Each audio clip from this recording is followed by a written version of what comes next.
Vocês podem pensar que este vídeo tem alguma coisa a ver com aquela banda musical dos anos 90, o Nirvana, mas pela própria miniatura deste vídeo você já deve perceber que se trata de outro Nirvana. Se trata da principal doutrina, uma das principais doutrinas do budismo, que também pode ser encontrada no hinduísmo, que é a doutrina da busca da iluminação para o ser humano fugir definitivamente do sofrimento. E eu pensei em gravar este vídeo após uma conversa que eu tive pelo WhatsApp com um grupo do qual eu fiz parte por apenas 2 dias, porque se você assistiu o vídeo que eu gravei, o vídeo que eu postei em homenagem à comunidade virtual Gospel, eu fui convidado com restrições para fazer parte de um grupo de WhatsApp com ex-integrantes do Gospel e surgiu uma discussão a respeito de amigos budistas de alguns integrantes desse grupo.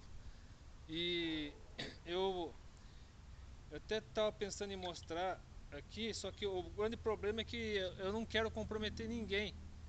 Então, em vez de mostrar as mensagens, eu apenas lerei as mensagens que eu postei a respeito do assunto, dando minha opinião a respeito do assunto, porque senão apareceriam números aqui dos participantes desse grupo e eu não quero comprometer ninguém. E apenas lerei o que está aqui para depois complementar daqui a pouco. Por melhor que pareça ser o budismo, ou por melhores pessoas que eles sejam, no caso os amigos budistas dos integrantes desse grupo, eles estão procurando a iluminação, nirvana, no lugar errado, dentro de si mesmos.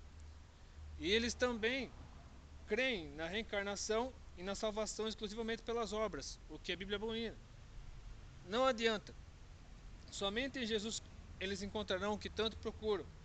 Por melhor e mais simpática que seja uma religião, não é ela que salva, mas a fé em Jesus Cristo, segundo Efésios 2, de 8 a 10. Isso pode parecer cruel para muitos, mas o ser humano só consegue discernir ao menos um pouco do mundo espiritual com a ajuda do Espírito Santo de Deus. E o Espírito Santo só habita em quem recebeu a Jesus Cristo como único e suficiente Salvador. E eu faço aqui a citação do texto de Atos, capítulo 4, versículo 12. E em nenhum outro há salvação, porque também debaixo do céu nenhum outro nome há dado entre os homens pelo qual devamos ser salvos. E eu até peguei algum material sobre o budismo. Eu gostaria de mostrar pelo menos alguma coisa, mas eu quero enfatizar, como a doutrina do budismo é muito complexa, cheia de detalhes, eu quero falar especificamente sobre o Nirvana, que é o principal objetivo do budismo.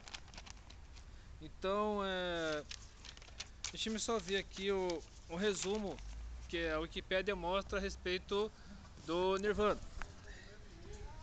No budismo, Nirvana, que parece os termos em sânscrito Pali Prakta, é um estado de libertação do sofrimento ou dukkha, segundo o pensamento dos monges Shramana.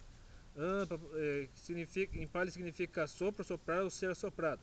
É o estado atingido pelos Arahant. De acordo com a concepção budista, o Nirvana seria uma superação do apego aos sentidos, do material e da ignorância. Tanto a superação da existência, a pureza e a transgressão do físico, a qual busca a paz interior e a essência da vida. Siddhartha Gautama, o Buda, ou a maioria das tradições budistas, também conhecido como Supremo Buda, descreveu o Nirvana como um estado de calma, paz, pureza de pensamentos, libertação, transgressão física de pensamentos, a elevação espiritual e o acordar à realidade. Aí fala do hinduísmo, com o estado de liberação, quebra-se a roda do samsara, interrompendo o processo de contínuos renascimentos. Ou seja, haveria necessidade de várias reencarnações até a pessoa conseguir atingir o Nirvana. Deixa eu ver aqui mais. Deixa eu falar só mais esse parágrafo aqui. A palavra significa literalmente apagado, como em uma vela. Refere-se no contexto budista à imperturbável serenidade da mente após o desejo, a aversão e a delusão terem sido finalmente extintos. Ou seja, na prática, segundo a doutrina budista, quando a pessoa atinge o nirvana, ela simplesmente deixa de existir, ela se funde com o universo. Ou seja, a pessoa deixa de ser uma pessoa, ela se torna nada. Só complementando aqui, se torna nada e tudo ao mesmo tempo. Um conceito até meio panteísta, porque como o budismo é uma religião sem Deus, teoricamente o budismo não tem Deus, mas não tem uma divindade, mas o conceito deles é, resumidamente, o conceito budista, né, a respeito de Deus, tudo é panteísta, ou seja, Deus é tudo e tudo é Deus.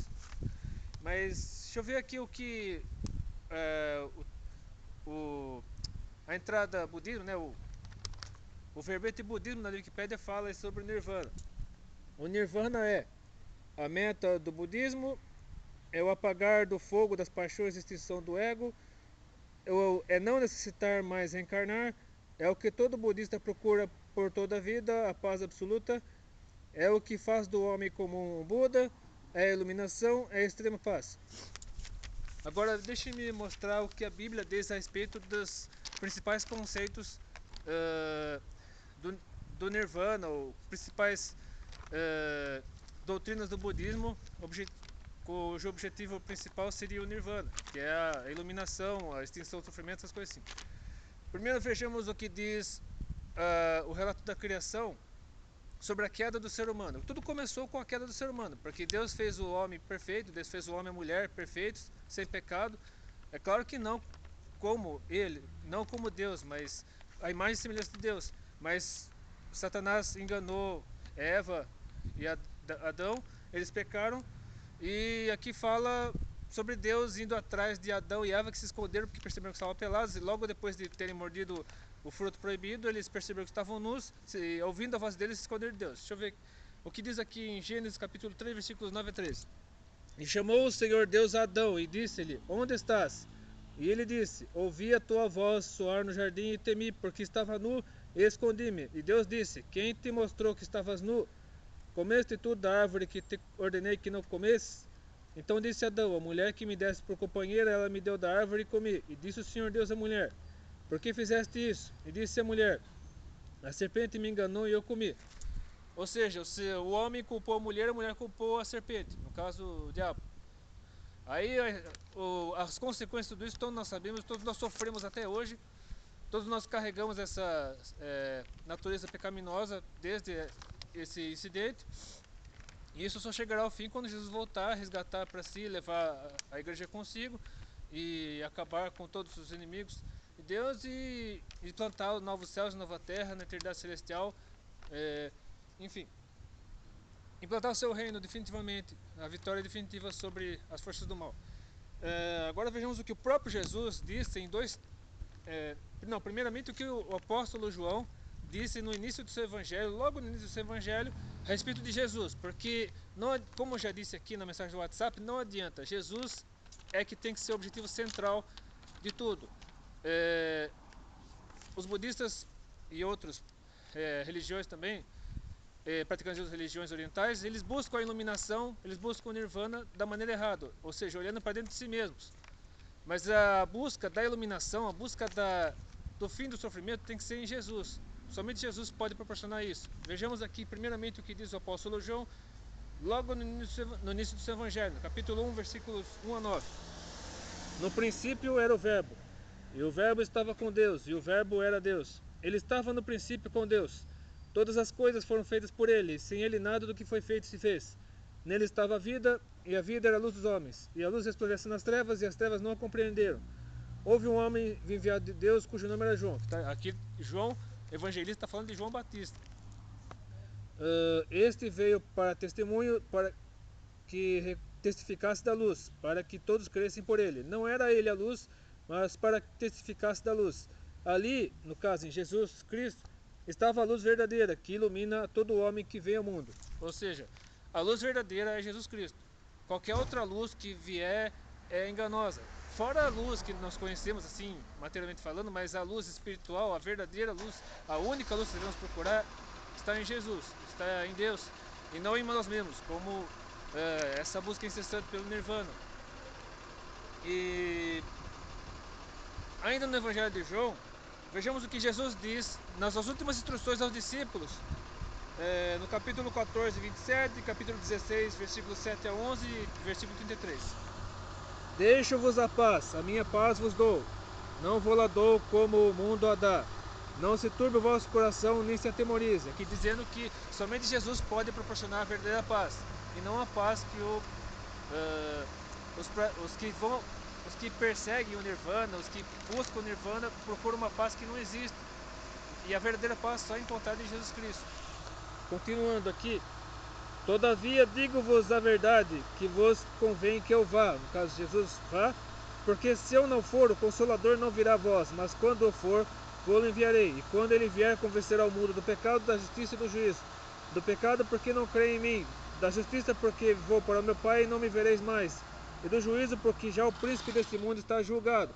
O príncipe desse mundo, no caso, o diabo que tinha enganado Adão e Eva no Jardim do Éden, ele já está julgado, embora ainda esteja agindo, mas ele já está com sua sentença decretada, e quando Jesus voltar para julgar o mundo e resgatar a sua igreja, os inimigos, todos os inimigos de Deus, inclusive o diabo, serão derrotados definitivamente, e a verdadeira luz, no caso, o próprio Jesus, iluminará a todos aqueles que forem com ele para as mansões celestiais.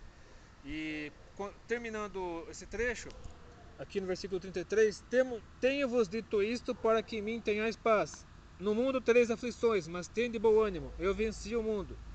Novamente falando que a verdadeira paz é encontrada apenas em Jesus, e não no Nirvana. E aquele trecho bíblico que eu já li, de Atos 4, capítulo 12, quando Pedro discursou diante dos líderes judaicos, ele disse assim: e em nenhum outro há salvação, porque também debaixo do céu nenhum outro nome há dado entre os homens pelo qual devamos ser salvos. Ou seja, a salvação não está em Buda, a salvação não está no próprio ser humano, quando ele atinge o Nirvana, a salvação está somente em Jesus Cristo. E prosseguindo aqui,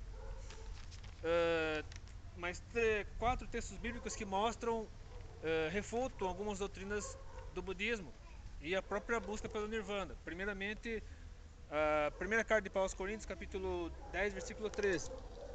Não veio sobre vós tentação, senão humana, mas fiel é Deus, que não vos deixará tentar acima do que podeis. Antes, com a tentação, dará também um escape para que possais suportar. Aqui é como o ser humano deve buscar livrar-se das tentações. Somente Jesus Cristo ele pode escapar das tentações. Somente em Deus o ser humano pode amenizar o seu sofrimento. Não só fugir do pecado, como também amenizar o sofrimento. Como vemos aqui também na segunda carta de Paulo aos Coríntios, capítulo 4, versículos 16 a 18, que é um dos trechos mais lindos da Bíblia, na minha opinião. Por isso não desfalecemos, mas ainda que o nosso homem exterior se corrompa, o interior contudo se renova de dia em dia, porque a nossa leve e momentânea tribulação produz para nós um peso eterno de glória muito excelente, não atentando nós nas coisas que se veem, mas nas que se não veem, porque as que se veem são temporais e as que se não veem são eternas. E tem um trecho aqui com relação à salvação pelas obras, porque o budismo também crê na salvação pelas obras, e essa salvação pelas obras ajuda a encontrar o Nirvana, ajuda a pessoa a chegar até o Nirvana. Só que a salvação não é pelas obras, e sim pela fé. As obras são uma consequência da nossa fé em Cristo. Como diz aqui na carta de Paulo aos Efésios, capítulo 2, versículos 8 a 10, que eu também mencionei na mensagem do WhatsApp. Porque pela graça sois salvos, por meio da fé, e isso não vem de vós, é dom de Deus, não vem das obras para que ninguém se glorie, porque somos feitura sua, criados em Cristo Jesus, para as boas obras, as quais Deus preparou para que andássemos nelas. E finalmente, sobre a reencarnação, que também é outra doutrina do budismo, porque com o Nirvana cessam as reencarnações, e isso segundo a doutrina budista, mas a reencarnação não existe. Como diz aqui na carta aos Hebreus, capítulo 9, versículos 27 a 28. E como aos homens está ordenado morrerem uma vez, vindo depois disso o juízo, assim também Cristo, oferecendo-se uma vez para tirar os pecados de muitos, aparecerá segunda vez, sem pecado, aos que o esperam para a salvação. Ou seja, quando a pessoa morre uma vez, ela nasce 2 vezes e morre uma vez, ela alcança a vida eterna e gozará da eternidade com Cristo. Porque o primeiro nascimento é o nascimento físico, o segundo nascimento é o nascimento espiritual, é o renascimento, o novo nascimento. E ela morre apenas uma vez, porque a morte nesse caso é apenas uma passagem para a vida eterna com Cristo. Agora, quando a pessoa nasce de uma única vez e morre 2 vezes, aí vai para o fogo eterno. Por quê? Nasce apenas uma morte física, o nascimento físico, morre uma vez, que é a morte física, e morre a segunda vez, que é a morte espiritual, quando aqueles que forem não forem encontrados no livro da vida, serão lançados no lago de fogo e enxofre. Enfim, era isso que eu gostaria de falar. Eu peço desculpas se você é budista e se sentiu desrespeitado. Eu quis apenas ajudá-lo. Caso você tenha dúvidas sobre sua doutrina, eu acredito que esse vídeo, eu espero que Deus tenha tocado seu coração por meio desse vídeo, para que você possa entender melhor o cristianismo, entender melhor a própria doutrina da religião que você é, porque segundo a Wikipédia, o budismo não é uma religião, é uma filosofia. Mas enfim, para que você possa entender melhor a filosofia budista, no caso, e o próprio cristianismo, e entendesse que não é a religião que salva, e sim Jesus Cristo. Então, que Deus abençoe. Se você gostou desse vídeo, curta, compartilhe, adicione aos seus favoritos. Inscreva-se no meu canal e que Deus abençoe e até de repente, se Deus quiser.